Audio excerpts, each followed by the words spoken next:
Wonderful. Well, thank you so much for being here today. I'm really getting used to this background music. It's lovely.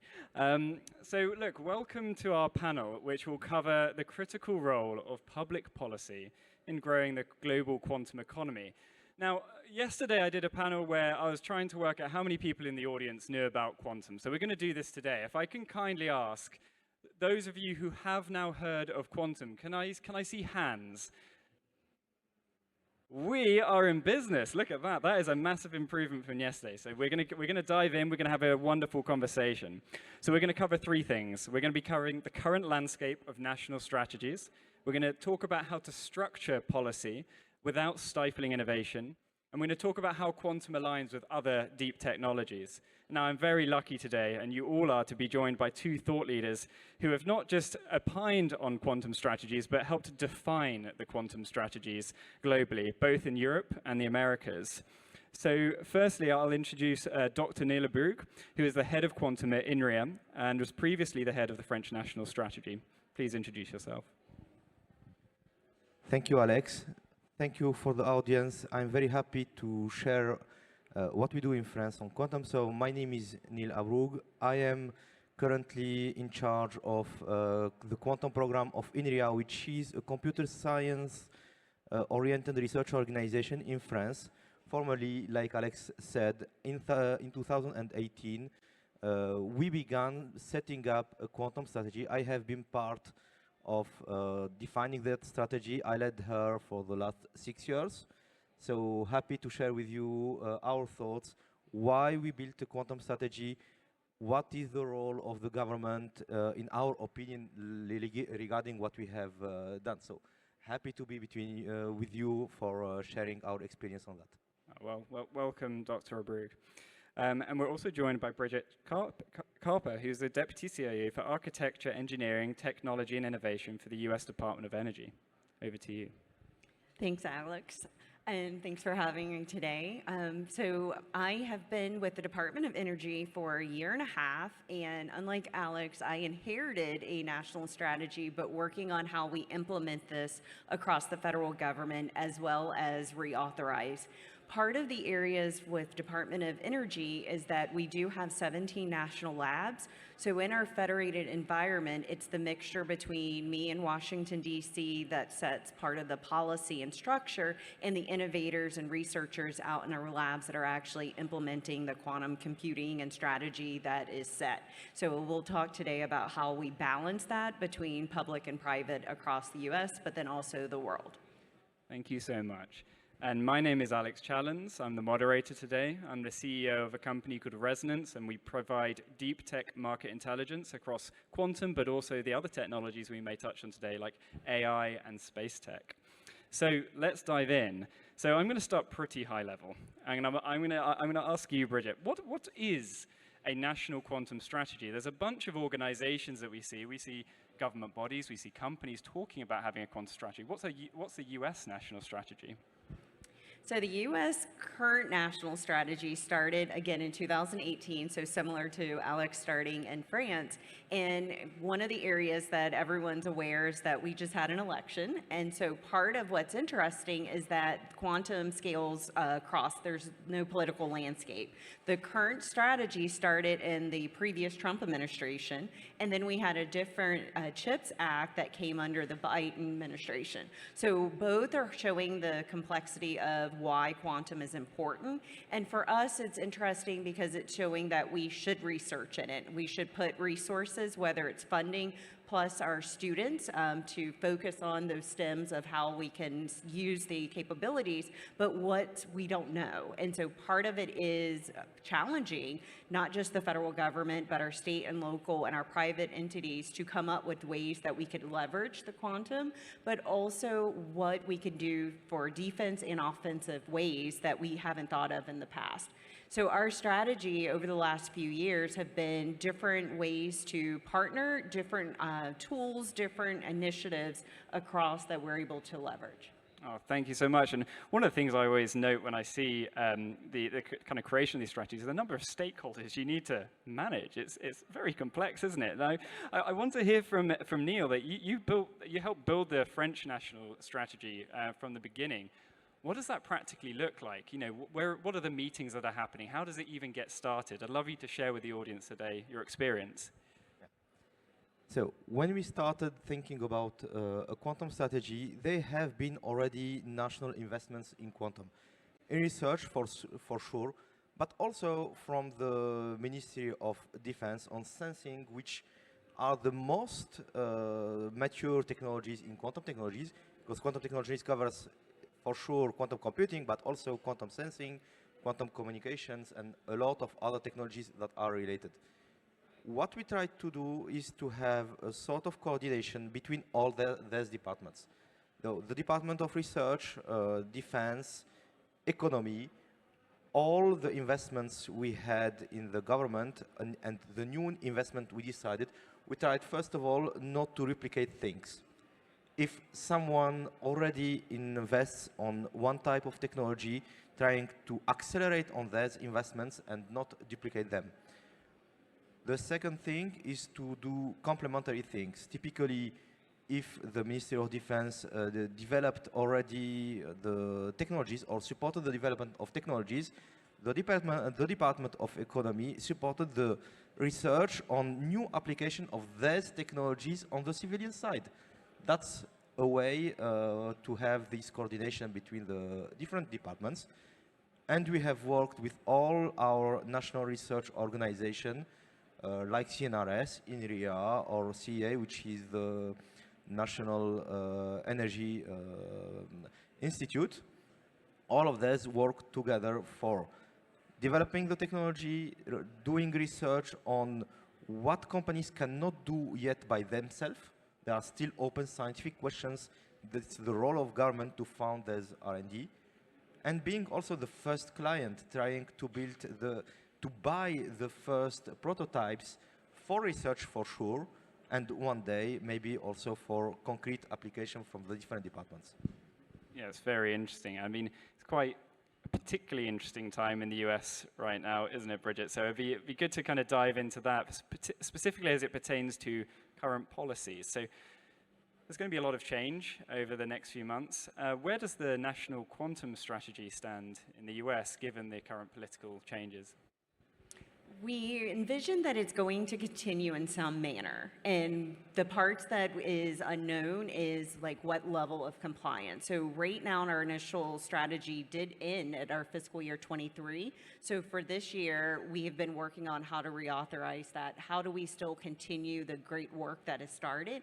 And one of the areas that Department of Energy is invested in is that part of the original strategy that started in 2018 was to do quantum research centers. And so those were initially funded, but Department of Energy continues with those partnerships. And so looking for the new administration to continue showing that focus that we should continue to invest, understanding that it is, again, like Neil mentioned, it's not just one agency. So I'm at Energy, but there's areas with my colleagues at the Science Foundation or at NIST where if we work together, we'll be able to leverage. Because our federal government, we have very limited resources. So if we combine some of our expertise with our partners' resources, then we're able to scale better. Very helpful. So I mean, it feels like there isn't just one model of setting up a national strategy, right? I'm curious, how do you think the strategy now, and maybe for Neil on this one, how do you think it's changed as we look forward to the next 5 years? So I think it's been 5 years now that this has been running. What do you think is now going to be different as we look at renewals in the US and we look at the next 5 years? What kind of things are changing now? So when we began investing in quantum in 2018, at that time, a lot of scientific questions were still open. And we have seen that in France, in Europe in general, we had strong research on physics and on information science. So our challenge at the beginning was to take these ecosystems and let them work together, because if you would like to build a quantum computer, you need computer scientists, physicists, mathematicians, a lot of people that generally don't talk the same language. So we need to give them projects to work together. And we have seen a lot of startups coming from these public investments. There are 5 competitors in France on the hardware side, also in Germany, in Finland, in Netherlands, and so on. Now, if I look to the next stage, what we definitely invested in hardware because for 2 reasons. First of all, the race on the hardware was not at that time run yet, so all the option was open. And the second reason, you cannot build a software ecosystem on non-existing hardwares. So today is the right time, and that's the reason why we progressively shifted to more and more investment on the software side, and why when I say software, it's not on application, but also on the middleware, on the compiling, on all the software stack you need. All of that need to be rethought due to the quantum systems. A lot of things have been done, but now we need to accelerate on that, and it's the right time. The first hardwares are there. They still not have concrete quantum advantage, but it's the right time to co-design the good software for the good hardware for having mining for application in the upcoming, I hope, 2 to 3 years. Yeah, it feels like the world is changing quite rapidly around quantum, and I want to kind of discuss that a little bit more. How's it changing in the US? So, for everyone's benefit, the US strategy was basically put through the Department of Energy, through the National Science Foundation and NIST, and it was very much a science-based strategy. Is that fair to say?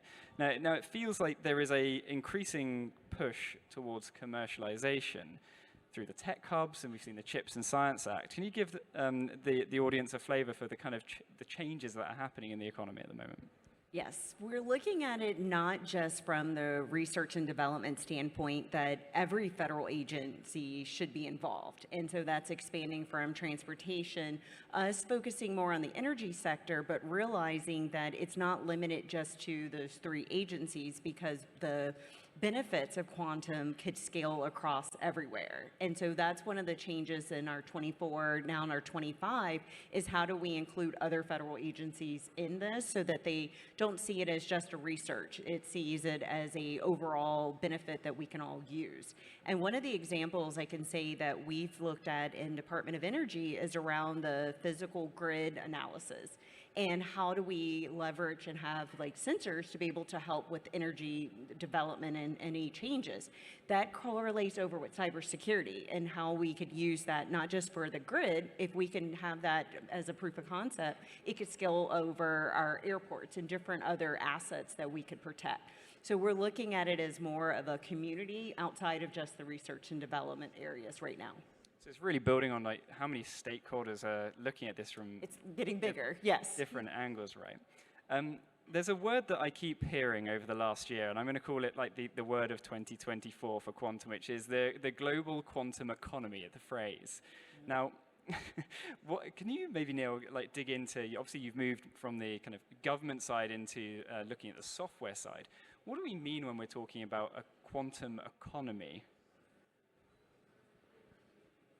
So when we talk about quantum economy, I think we should think about 2 domains. The first is how to use quantum technologies.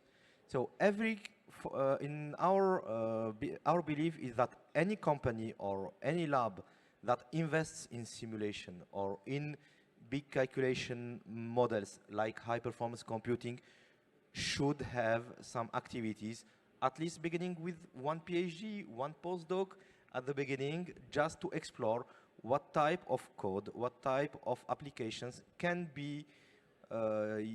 use quantum technologies, computing, can have acceleration one day from larger hardwares. That would be the first step.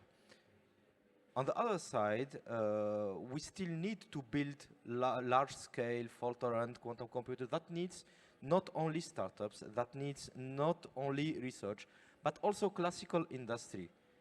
If you take, for example, the electronics that you need per qubit, if you one day you need to have millions of qubits, you cannot have an electronic that costs hundreds of or thousands of dollars. It should be an electronic that costs less than $1.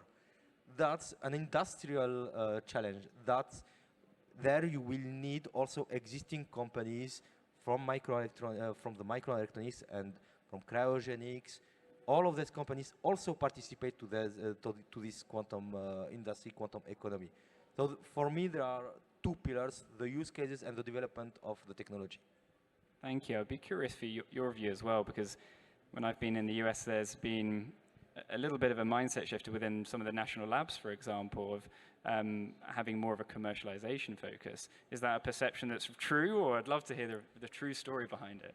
Yes, that is very true. And to add to what Neil had said, our labs have a group that is the Quantum Economic Development Working Group. And they are tackling exactly the two areas that you're speaking on.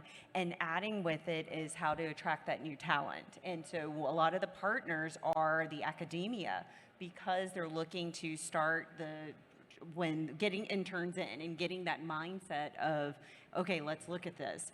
We have the unique ability because our labs, 16 of the 17 labs are commercial. They're ran by businesses, and we do have one that's fully government. And with that, we have the best of both worlds. So we have that innovation, we have that creativity, but then we do have that government oversight piece that I play a role in.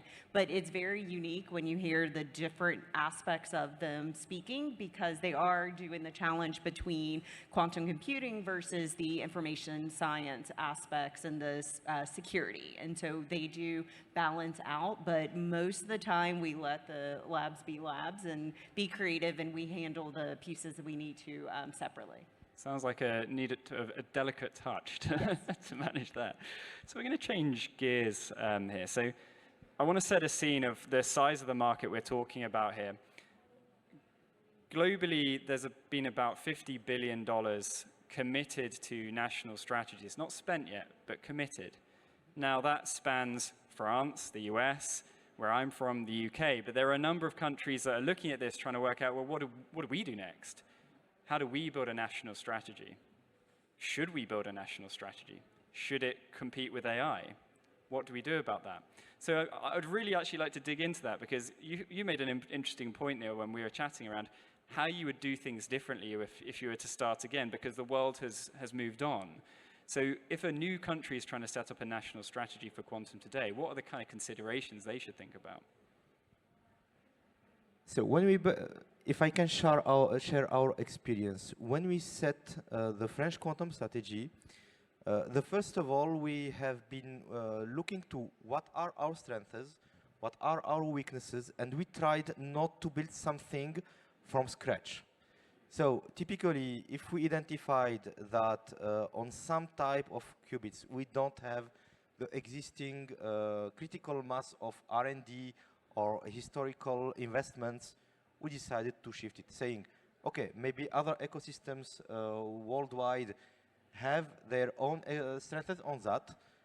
We will concentrate our effort on what we have already existing in our ecosystem. So typically, we don't invest at all on ion traps. At the beginning, we were not sure if we should invest on superconducting qubits or not. That was the thought we had. On the software side, again, we tried not to do all the things. We built on existing effort from companies like Atos, today Eviden, and building the software stack on their own effort. But step by step, we had also some foreign companies coming to France, IQM, IBM, and step by step, we enlarged the topics because we had new strengths with these foreign companies. We had to, it was possible to think on enlarging the scope of the strategy. So my advice would be to really build on local strengths, trying not to do all the things, and making strategic partnerships when it makes sense, when we are two countries having complementary strengths. If I build the system and the competing company from the Netherlands builds some components, and the a third company from Finland also another type of components. We should let them as government to work together, facilitate common projects, common procurements. That's the equilibrium I would advise between what we do internally, what we do with partners. It sounds like a lot of work needs to go into being honest about what is available within your country, state, region. And it's not necessarily picking winners, but it's picking technologies that you actually have a position in already. Now, I think in the US, I wonder if it's a different situation. You've got so much going on through all the national labs. It feels like the US, there's a quantum company for everything. How do you balance that kind of mentality of picking winners with limited resources versus letting the market choose for itself where to go? It actually is not very different than our partners in France, and looking at that honesty and understanding that we could be great in some things, but if we divide and conquer, we could be better. And so we do have right now 12 different bilateral communication agreements with other countries because of the same things that Neil mentioned. One is including France, knowing what strategies in different areas that they've worked in. And part of it we looked at is we do, with the government for US, we're doing our budgets 2 years in advance. So 2 years ago, we didn't we had maybe like $1 million toward AI. Quantum, there's a few pennies we can say, but we weren't looking at where we would be today from a technology standpoint. So we are playing catch up and knowing that our international partners, as well as our private entity, have a lot more resources and leveraging that. So part of our strategy is to have like our private industries do some of those proof of concepts and tests internally and let us know. And that includes our international partners. So our Office of Collaboration, that is in August, that's our #1 thing, is to partner internationally. And that is for all resources, that's human as well as technology. Thank you. And how do these international partnerships work in practice? So, you know, you may have seen international delegations coming to industry events. What's been your experience of that, Neil, when you were running the French national strategy? How does it work in practice? And then I've got a little follow-up question for you, just to make it even more difficult. This world, there's some, you know, conflict. There's export controls. There's some challenges, right? So I'd love to hear some of your views on that too. So one thing that is easy for us, typically in Europe in general, that we have a collaboration framework within the European Commission. Once you have three entities from at least three entities from 3 different countries willing to work on some topic, let's say, for example, photonic quantum computing, you have someone that have the source, the other the circuit, the third having the detector, which you need to build a photonic quantum computer. They can submit for financing, either they are research organization, companies, to the European framework. What we have built typically on the national level is for smaller corporations. When it comes to the cooperation between 2 countries, there is no framework at the European level, so we had set a framework for cooperation with all the European countries bilaterally. We have some experiments we did this summer, typically with Netherlands and Germany, but we have also a framework for the entire worldwide that goes through bilateral agreements. We have typically an agreement with Canada. We have bilateral call for proposals between France and Canada on quantum. The second part of your question, so export control. So quantum computing, if you consider that supercomputers are dual use, there is no reason to consider that quantum computers are not dual use. So they are dual use machines. Dual use doesn't mean only defense, but really defense and civilian applications. So there is a threshold from which it can be, the machine can do defense mining for applications.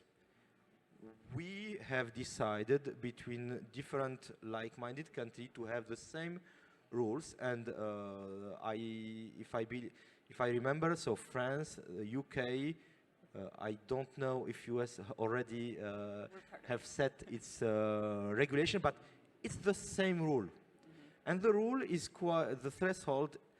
We have discussed between government the threshold to be at the right level to have an eye on what is exported.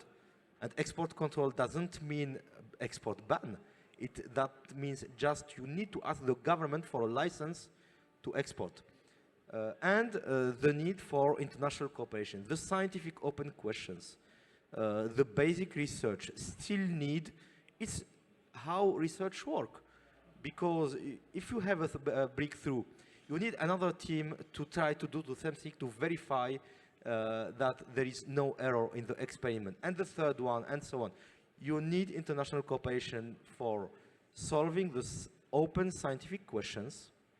And we set this threshold at the level that means from that point, there is no longer scientific uncertainty for building large-scale, fault-tolerant quantum computers that can, one day, if they have the sufficient amount of qubits, where we can have some consideration, some defense consideration. That's the spirit of what have been discussed and agreed some months ago. It sounds like it's very important to delineate the fundamental research versus the final product. And then there's a careful balance even on the final product, right? Like, what is dual use? Everything is dual use in deep tech. That's what I'm hearing. So it makes a lot of sense. So again, we're going to change gears. And over to Bridget. Your purview within the Department of Energy is much broader than quantum. Now, us in our, whoever's working in quantum here sometimes may feel in this crazy bubble that all you talk about is quantum and you're this weird industry. How much focus is there within the scientific and policy community around quantum? AI is obviously on the agenda, space tech. Can you give us a sense of what's going on internally? We have a mixture right now, and yes, AI is a very big buzzword that we have a lot of teams that want to tackle that. But part of what we're looking at is to break those silos, that it's not just quantum or just AI, like if there's ways we can combine them. And that's part of the challenge we're working now with the labs, because we do have our teams and everyone has their different quantum working groups, and then we have our AI working groups or AI centers of excellence, but how we can merge those together. Because our labs, like Neil said, they're open. They're not just for US, they're for the world. And so using our supercomputers and some of the partnerships, anyone can actually apply. The same rigor goes through whether I'm DOE and like to use one of our supercomputers or Neil's team puts in a proposal. They go with the best scientific proposal. And so we're looking at that too, where with our resources, what is the best use of it? If it's toward AI for innovation that could potentially speed up how we use quantum, or if it should be quantum, so that we look at the challenge and what is the best technology or best approach to address it, not just limiting it to the two that we've talked about today. I'm going to ask a more direct question. Is it being eclipsed by AI, or is it increasingly interesting within government? I'm trying to get a sense of the level of attention between the two things. They're very different. They're conflated, right? They are. I would say AI is surpassing. If we just look at the investments that we've put, like DOE-wide for quantum, maybe has been around like the 15, 20 million, where AI, I can't name like how many millions, because a lot of it has been evaporated with just the different teams, not just from energy, but from across the government. So I would say at least 5 or 6 times. But we also have the White House put out an executive order on AI. They're put out, our Office of Management and Budget put some compliance that we shall do some AI, where quantum, the strategy was more to see what's out there, how we could leverage it, where AI is like, get it in your people's hand, like the productivity tools. So every software now is an AI tool. And so that's part of the challenge too, where if you have these compliance, that kind of takes over the innovation in some areas. Yeah, it makes perfect sense. I was having an interesting chat with someone else in the industry who was strongly advocating for quantum to ultimately be more interesting than AI, which is maybe a controversial topic. But what I'd like to understand, Neil, is obviously you've worked through the machinations of industry and government and making sure that quantum is a policy topic. What would you guide those in the audience who are maybe navigating policy, navigating industry, around making sure that quantum is important, it is on the agenda, it isn't eclipsed by other technologies? So when it comes to the relationship between the government and the industry, very early, the first stakeholders we asked from what are you doing on quantum was the big industry. And we have identified industrial companies that could be suppliers for the emerging startups, but also some of them being clients. However, regarding the maturity of quantum technologies, it was not obvious for them to invest a certain amount of money on quantum. When they identify that AI can change very quickly their business model, for the quantum, it was not obvious. So we set up typical call for proposals for collaboration between startups and big companies. Typically, we said we will put step by step about 100 kilo euros for the first year, twice the next year, if you continue to work between big companies and startups. It can be use case development. It can be technology development. We didn't decide on what they should collaborate on, but we give them a tool that give subsidies. At the end, it's a matter of money. The risk for the industrial companies was high, quite high to do it alone. So we subsidize some of their R&Ds. That's a first way we work with them. A more recent tool is on helping them with accessing more easily to computing hours. So we tried to list all the suppliers that can give to the French companies access to quantum resources with a certain level of security, because we have a public infrastructure that allows industrial companies to work on open science, but they are granted, but they need to publish the results on an open science principle.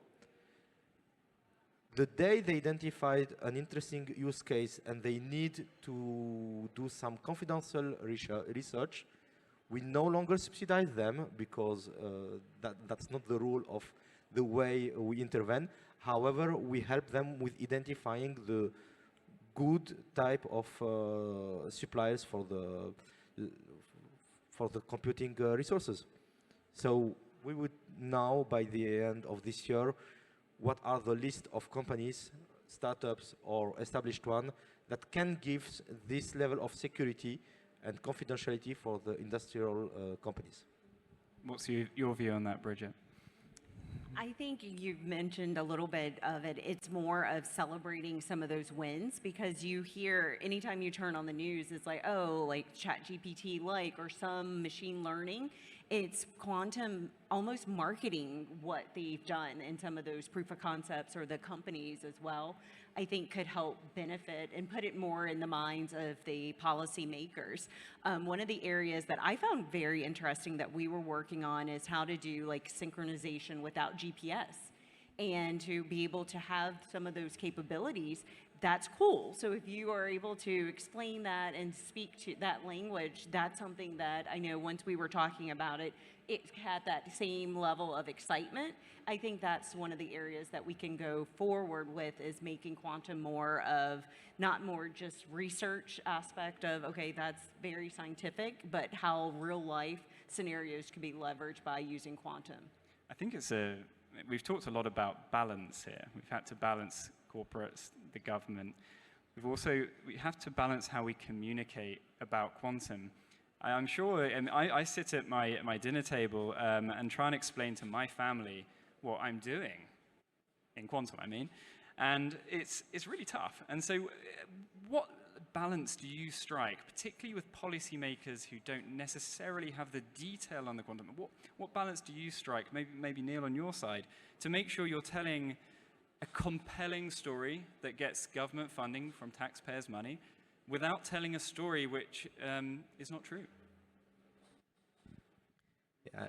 One way we try to explain to the decision makers, because our authority had to decide to invest or not on the quantum, is trying to say, we have heard a lot of people saying quantum qubits, because they have a lot of states, they can do a lot of calculation and big data and so on.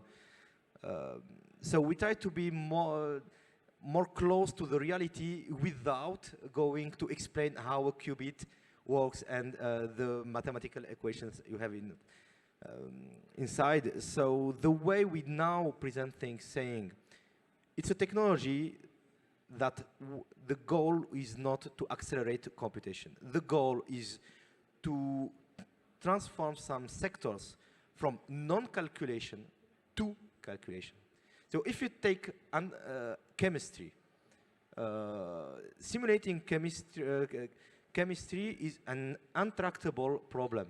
So now when you design a new material or a new medicine, it's obviously trial error. It's by accident that you discover a new drug or a new material or new type of chemical reactions. Maybe one day, when we will have good qubits and a lot of qubits, it could become a computational problem, saying, I need that property, what should I do, what should I synthesize as a material or as a chemical reaction to do it? That's the way we present things. And an even simpler way to say is to, maybe we can imagine it by saying AI is for big data, low compute. Quantum is for low data, big compute. You have problems that need not a lot of data, but are very, very complicated to compute, needing a lot of memory, not of computing power. I'm going to repeat that because when Neil said this before, I thought it was absolutely brilliant. So if there's one thing you should take away from this around the technology side, AI is for big data, and then quantum is for small data where you require a lot of compute. Is that fair to say? So it's these kind of tools that we can use to try and communicate the opportunity while keeping honest to the actual truth. I think the other thing I would just add as well is trying to point to the longer-term view of the opportunity while basing yourself in the technology transformations of history. It is very tough to kind of level set around such a crazy technology, but this isn't the first time. We've looked at transformational technologies before, which has unlocked trillions of dollars for the economy. So I think it's very important to step back and look at that. Now, I'm going to be quiet, and I would like to ask both of you one question to close us out for the session today, and that is, given all the experience you have, one piece of advice to those in the community who are trying to advocate for quantum in policy and making it a success for the future. And I'll ask whoever wants to go first. I'll go first. Mine's quicker. It's just to focus on the challenges that needs to be solved. And if we focus on that, then quantum can answer some of those, and that's the path that we should go on. Perfect. And from you, Neil? So I would say, having in mind what quantum probably can do, I'd say probably because we don't know all the applications, try to identify in the ecosystem what are the applications, the potential applications of quantum, and explore the opportunity, some proof of concepts within the existing quantum providers. Thank you so much. And thank you for your time today, the audience. We very much appreciate you listening. Thank you to our panelists today. We hope you've had an enjoyable session, and we hope to see you later. Thank you.